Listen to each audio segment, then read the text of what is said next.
Se você algum dia for visitar a passagem Black Forest, tome cuidado. Os caminhantes falam sobre pessoas que entraram e nunca mais saíram. Os povos locais baixam a voz quando falam sobre a mata, como se as próprias árvores estivessem ouvindo. E nós, que trabalhamos aqui, tipo eu, descobrimos rápido que tem alguma coisa dentro dessas trilhas que não pertence a uma floresta normal. Alguma coisa que não é natural. No começo, eu não acreditava nos boatos. Achava que as pessoas adoravam contar essas histórias de terror para assustar os novatos. Mas agora, depois de tudo que eu testemunhei, depois das coisas que eu ouvi e das coisas que eu não consigo explicar, eu sigo as regras, cada uma delas, sem exceção, sem perguntas. Porque se quebrar as regras aqui, você não sai. Você deve estar se perguntando o que tem de tão perigoso em um simples passeio na natureza. O que pode estar escondido no meio de uma trilha cênica que faz adultos desaparecerem? Eu vou te contar. E só mais uma coisa. Se algum dia você visitar a passagem Black Forest, lembre das regras. Meu nome é Ethan e eu trabalho como guia turístico aqui. Meu trabalho é guiar caminhantes, observadores de pássaros e aventureiros pelas densas trilhas da floresta, mostrando a eles pássaros raros, árvores de carvalho antigas e vistas de tirar o fôlego que valem a pena a viagem. Na maioria dos dias, é exatamente o que qualquer um esperaria como um guia de uma trilha. Um trabalho tranquilo e pacífico cercado pela natureza. Mas tem outro lado nisso tudo. Toda vez que levo um grupo para dentro daquela mata, eu sigo um conjunto rígido de regras. Não porque eu quero, mas porque eu tenho. Essas regras não são só para a segurança, elas são para a sobrevivência. E eu aprendi essa lição da pior maneira. No meu primeiro dia, meu chefe, Franklin, me entregou uma folha de papel plastificada. Parecia um conjunto normal de instruções no começo, até eu realmente ler. A lista não era longa, mas alguma coisa nela me deixou desconfortável. As palavras pareciam ameaçadoras. Regra número 1. Nunca entre na passagem Black Forest depois das 5:30 da tarde. Se você ainda estiver lá dentro quando o sol se pôr, jamais irá sair. Regra número 2. Se você ouvir um sino tocando nas árvores, pare de andar e tape os ouvidos. Não se mova até que o som pare. Regra número 3. Se você vir uma pilha de pedras no meio da trilha, não toque nelas. Elas não são para você. Regra número 4. Se um estranho se juntar ao grupo de turistas no meio do caminho, verifique os pés dele. Se ele estiver descalço, não o reconheça. Regra número 5. Se a floresta ficar completamente silenciosa de repente, vire-se e volte pelo caminho que você veio. Não corra, não olhe para trás. Regra número 6. Se você ouvir alguém chamando o seu nome da floresta, não é um de nós. Eu me lembro de olhar para o Franklin depois de ler, esperando que ele desse um sorriso, que me dissesse que era uma pegadinha. Em vez disso, ele só me olhou, sério como sempre. Você vai entender em breve, ele disse. Eu ri disso no começo, pensando que era só algum truque assustador para dar um friozinho na barriga aos turistas, um pouco de folclore para tornar as coisas mais interessantes. Mas aí, eu guiei meu primeiro grupo de caminhantes sozinho.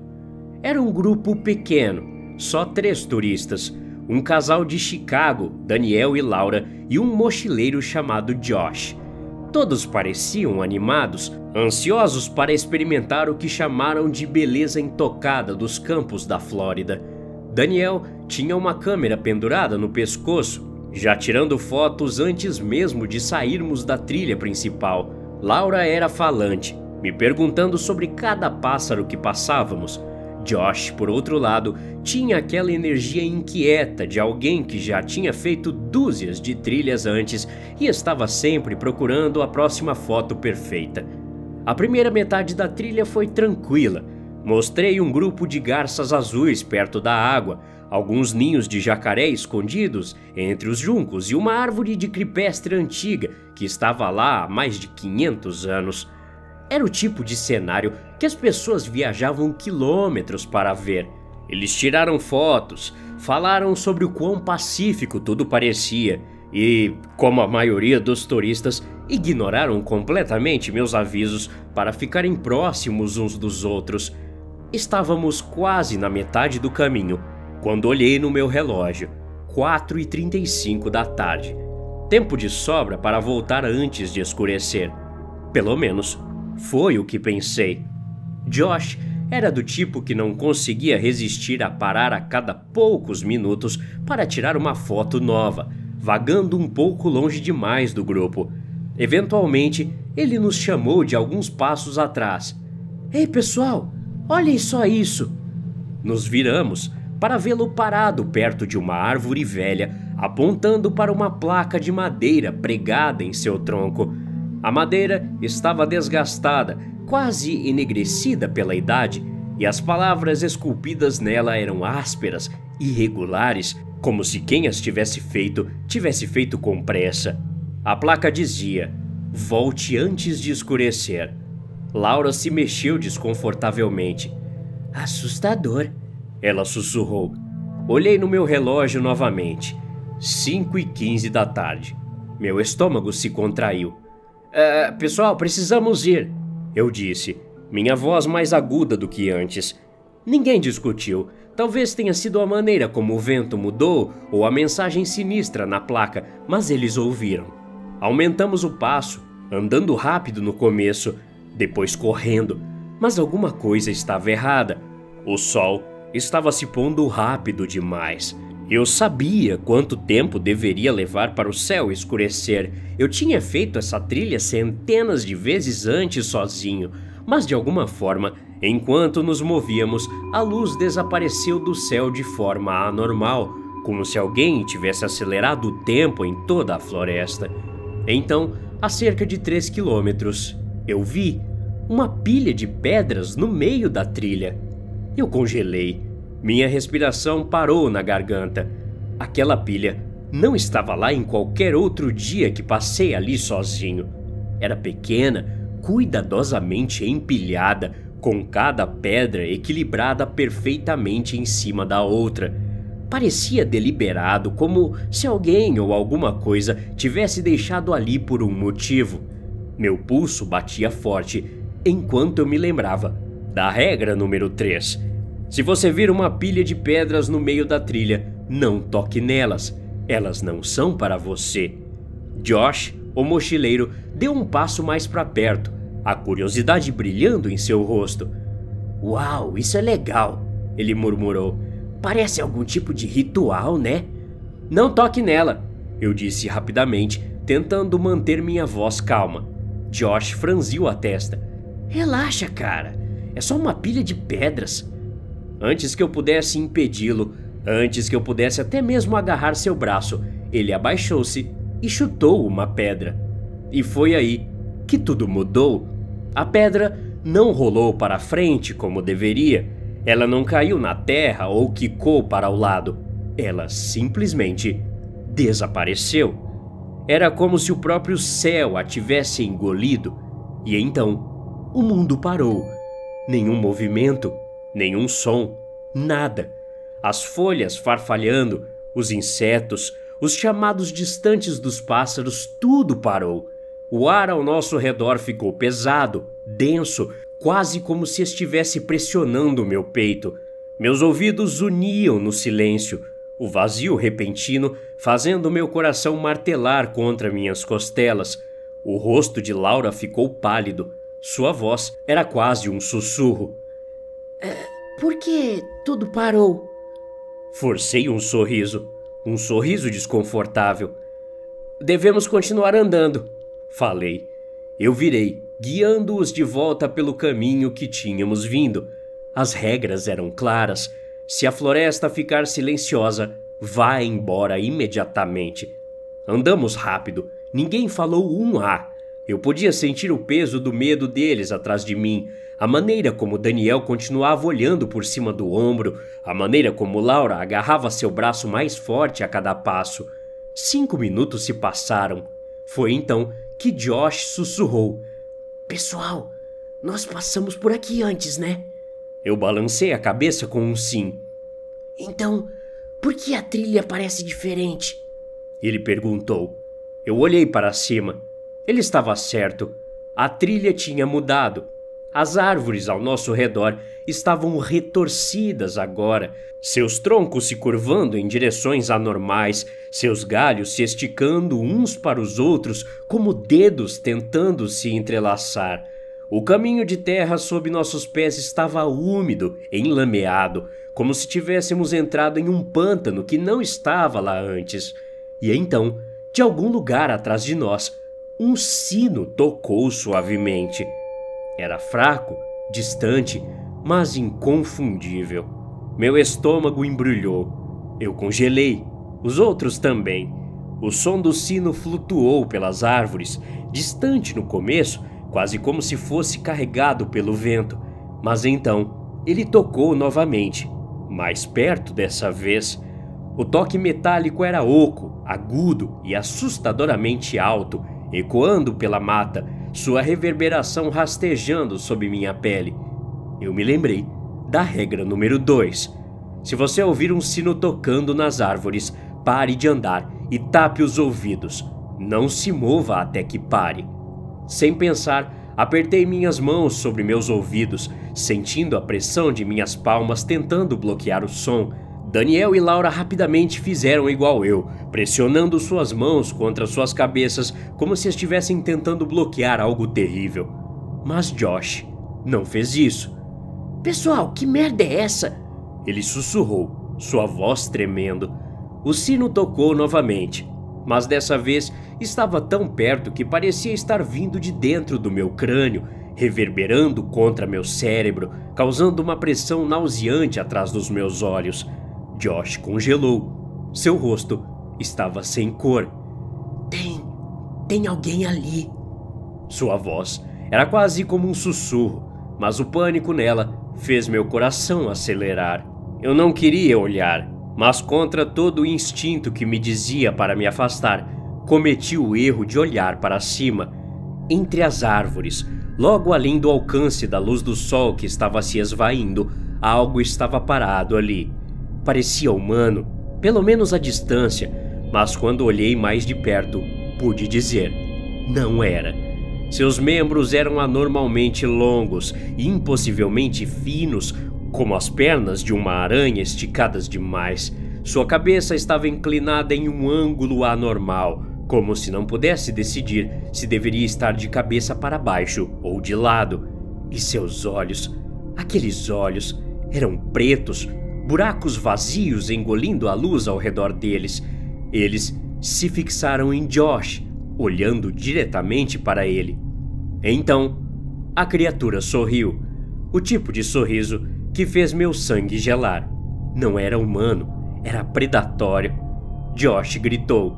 Ele não gritou como uma pessoa normal, era o tipo de grito que fez cada fio de cabelo do meu corpo arrepiar. Um som que ecoou pelas árvores. O sino então parou. De repente, a floresta ficou silenciosa novamente. O peso opressivo desse silêncio esmagou meu peito. Eu não pensei, só reagi. "Josh, não!" Eu gritei, mas era tarde demais. Ele já estava correndo direto para a mata. Josh correu pelas árvores, seus pés batendo no chão, enquanto ele corria cegamente para a floresta que estava escurecendo. Desesperado, aterrorizado, a coisa se lançou atrás dele. Ela não correu, ela deslizou, seus longos braços se esticando para frente, se esticando em direção a Josh com uma velocidade anormal. Eu não parei para pensar. Agarrei o braço de Daniel e o puxei para a frente. "Vamos todos ir embora agora." Laura já estava se movendo ao nosso lado. Corremos pela trilha, empurrando a vegetação densa, ignorando a queimação em nossas pernas, a picada aguda dos galhos arranhando nossos braços. Atrás de nós, o som de algo, alguém, empurrava as árvores, nos perseguindo. Não era humano, os galhos estalavam, mas não eram os sons das árvores se movendo. Era o som de algo, rasgando seu caminho pela mata atrás de nós. Um som horrível ecoou pelas árvores, seguido por um silêncio nauseante. Josh tinha parado de gritar. Eu não olhei para trás. Seguimos em frente, mais rápido agora, alimentados por pura adrenalina. Meu coração estava martelando no meu peito e eu não ousava diminuir a velocidade. Chegamos na clareira, na entrada da passagem. No segundo em que nossos pés tocaram o estacionamento de cascalho, algo mudou. A floresta mudou. O silêncio opressivo que tinha nos seguido havia desaparecido de repente, substituído pelos sons da floresta como se nada tivesse acontecido. Os sons dos pássaros voltaram, o vento farfalhava as folhas e o zumbido familiar da vida na mata voltou. Parecia normal, muito normal. Mas enquanto estávamos ali ofegantes, percebi outra coisa. Josh tinha desaparecido. Não havia sinal dele, nenhum vestígio. Era como se ele nunca tivesse estado conosco. Laura desabou no chão, seu soluço sacudindo seu corpo. "O que foi aquilo?" Daniel murmurou, sua voz rouca de choque. Eu não respondi a ele. Eu não podia, porque foi nesse momento que notei. Parado, logo além da beirada da linha das árvores, onde as sombras se esticavam longas e a luz do sol mal tocava, havia um homem. Ele estava descalço, seus pés parados na grama úmida. Ele parecia que tinha acabado de sair direto da floresta. Sua pele pálida, quase fantasmagórica, e sua postura era rígida, anormal. Mas não foi sua aparência que me deu um arrepio na espinha. Foi a maneira como ele estava parado ali, nos observando. Ele estava muito parado, muito limpo para alguém que tinha estado vagando pelas profundezas dos campos da Flórida. Suas roupas eram largas e cinzas, penduradas nele de uma maneira que parecia completamente fora de lugar. Parecia que elas nunca tinham tocado uma partícula de sujeira, como se ele não tivesse caminhado pela floresta na lama espessa. Sua pele era pálida, esticada demais sobre seus ossos, dando-lhe uma aparência quase esquelética. Mas o que realmente me fez gelar foram seus olhos. Eles estavam fixos nos meus, e assim como a criatura que vimos minutos atrás, ele sorriu. Sem dizer uma palavra, ele levantou o pé descalço, lentamente, e deu um passo para trás nas árvores. E assim, desapareceu. No momento em que o homem desapareceu nas sombras, a floresta ao nosso redor pareceu respirar. Meu corpo não se movia. Daniel foi o primeiro a falar, sua voz quase um sussurro. Quem era aquele? Laura limpou os olhos com descrença e balançou a cabeça lentamente. Você viu os pés dele? Ela sussurrou, sua voz tremendo. Engoli em seco. Eu não conseguia tirar a imagem da minha mente. Ele não tinha deixado nenhuma pegada, nenhuma única marca no chão. Eu não sabia o que fazer. Minha mente corria, tentando compreender o que tínhamos acabado de testemunhar. E então, sem mais uma palavra, corremos. Desabamos contra minha caminhonete, ofegantes, nossos corpos tremendo de adrenalina. Minhas mãos tremiam enquanto eu agarrava a maçaneta da porta, tentando me firmar. E então vimos Franklin. Ele estava esperando por nós, seus braços cruzados sobre o peito, seu rosto tão ilegível como sempre. Quando ele nos viu, suspirou. Não foi um suspiro de alívio, foi profundo, pesado e cheio de decepção. Vocês quebraram as regras, né? Ele disse baixinho. Eu balancei a cabeça. Laura olhou para Franklin, seu rosto pálido de medo. E o Josh? Ela perguntou, sua voz tensa de preocupação. Franklin franziu a testa, sua testa se enrugando. Quem? Ele perguntou. Laura congelou. Sua respiração parou na garganta. Ela olhou para Franklin, depois de volta para mim. E de repente, eu vi isso em seus olhos. Ela percebeu algo que eu já sentia. Ela não conseguia mais se lembrar do rosto de Josh. Eu também não. Eu sabia que alguém tinha estado conosco. Eu podia ouvir sua voz, sua risada na minha mente. Eu me lembrava do nome dele, Josh. Mas e o rosto dele? Abri a boca para falar, para dizer algo, qualquer coisa. Mas Franklin foi mais rápido. Antes que eu pudesse dizer uma palavra, ele enfiou um pedaço de papel nas minhas mãos. A mesma folha plastificada de antes, mas dessa vez havia mais uma linha no final. Regra número 7. Se você perder alguém na passagem Black Forest, não fale o nome dele novamente. Até a próxima. Obrigado.